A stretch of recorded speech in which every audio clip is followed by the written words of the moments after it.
forever to touch you. Isang araw, may nakita si Albert na isang lalaki na nagtatapon ng basura sa hindi tamang lugar at hinabol niya ito upang ibigay ang basura at itapon sa tamang lugar, ngunit hindi siya pinansin ng lalaki. At pagkatapos, si Albert na lang ang nagtapon ng basura sa tamang lugar. Isang araw, umuwi na si Albert sa kanilang bahay at nakita niyang naglilinis ang kanyang ama at nilapitan niya ito upang magmano o magbigay ng galang.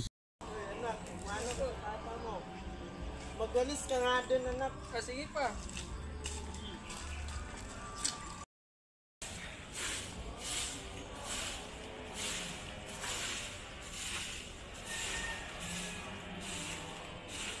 At pagkatapos niya maglinis, napag-isip-isip niya na pumunta ng karagatan upang magpahangin. At may nakita siyang mga tao na nag-iinom at sinabihan niya ito ng tamang gawain kaysa uminom ng alak. At pagkatapos ng pagsabihan ang mga tao, naintindihan din nila na mas mabuti pang maglinis kaysa uminom ng alak. Inom na to eh. Ay, pag-lingko-lingko, inom tayo pa. Uy, unsa man inyong mga basura? Paglimpyo mo diri. Ayaw mo sige inom-inom. Mag-inom ta. Ayaw. Paglimpyo mo. Imbis nga mag-inom mo diri. Paglimpyo na lang mo. Ampingan na itong kalikasan. Silig o gaspat. Limpyoin ninyo. Ano?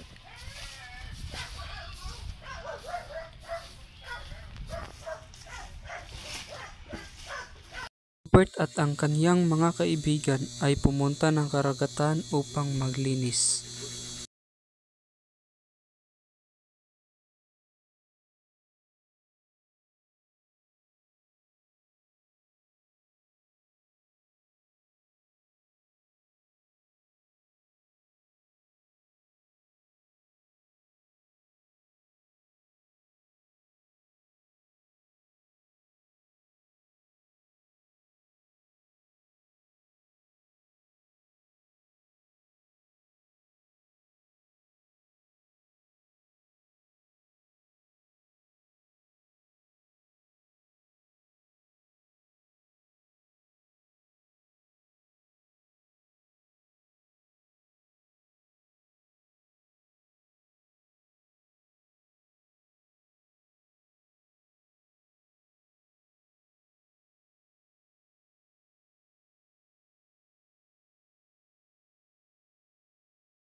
At pagkatapos nilang maglinis, umalis na sila para pumunta ng paaralan at doon naman maglinis.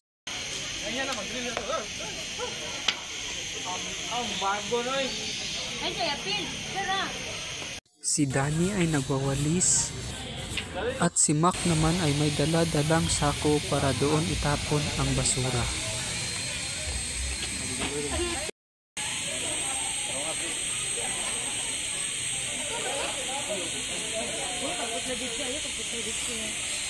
Habang si Crizel naman ay nagtatanim. At pagkatapos silang maglinis sa paaralan, umuwi na sila sa kanilang mga bahay. Ay, kaya pin. Tara. Si Albert ay may nakitang plastic at kinuha niya ito upang itapon sa tamang basurahan.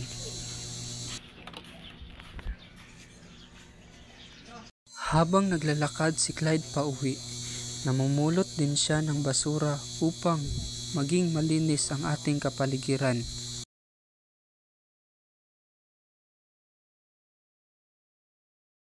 At sa kanyang pag-uwi ay kumuha siya ng walis upang maglinis sa labas ng bahay.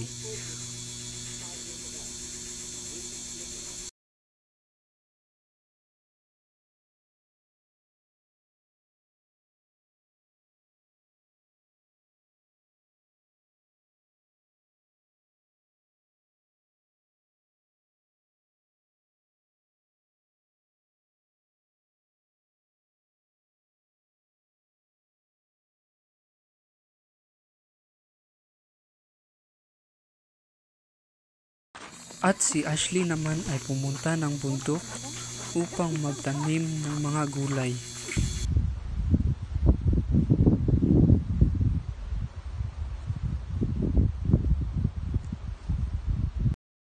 At may ibabahagi sina Miles at Ashraf tungkol sa ating kalikasan. At kung anong dapat nating gawin upang mapanatili nating maayos at maganda ang ating kalikasan. Why we must stop leaving trash in the sea and rivers. Every day, tons of waste end up in our waterways. Most of it comes from human activities. Plastic, bottles thrown on the street, garbage dumped in rivers, and fishing gear left behind. At first, it might seem like a small act, just one bottle, just one bag, but millions of people do the same thing. The damage becomes massive. Why is this a serious problem? First, marine life suffers the most. Fish, turtles, and seabirds often mistake plastics for food. Eating plastics can block their stomachs, cause internal injuries, and eventually kill them.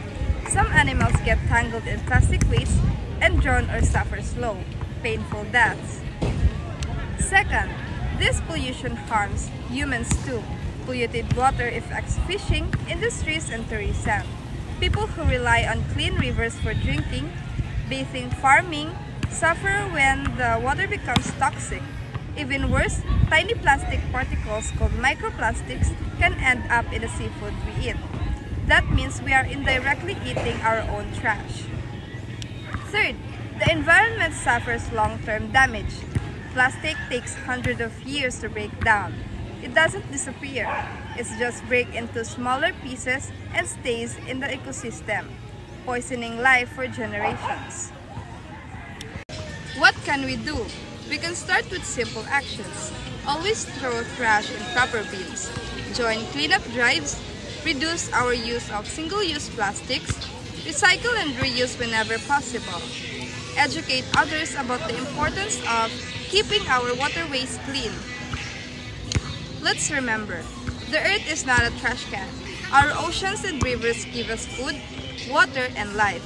It's our responsibility to protect them. Why we should not cut trees.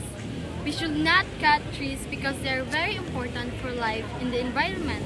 When we cut too many trees, it can cause flooding, climate change, and loss of wildlife. That's why we must protect and plant more trees to keep our planet healthy.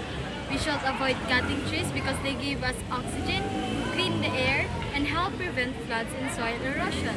Trees also provide shelter and food for animals and help keep the Earth's temperature cool. Protecting trees helps keep our environment healthy and safe for future generations. Makakalikasan means being environmentally friendly or nature-loving. It describes a person who cares for and protects the environment, such as by planting trees, throwing garbage properly, saving water, and avoiding pollution.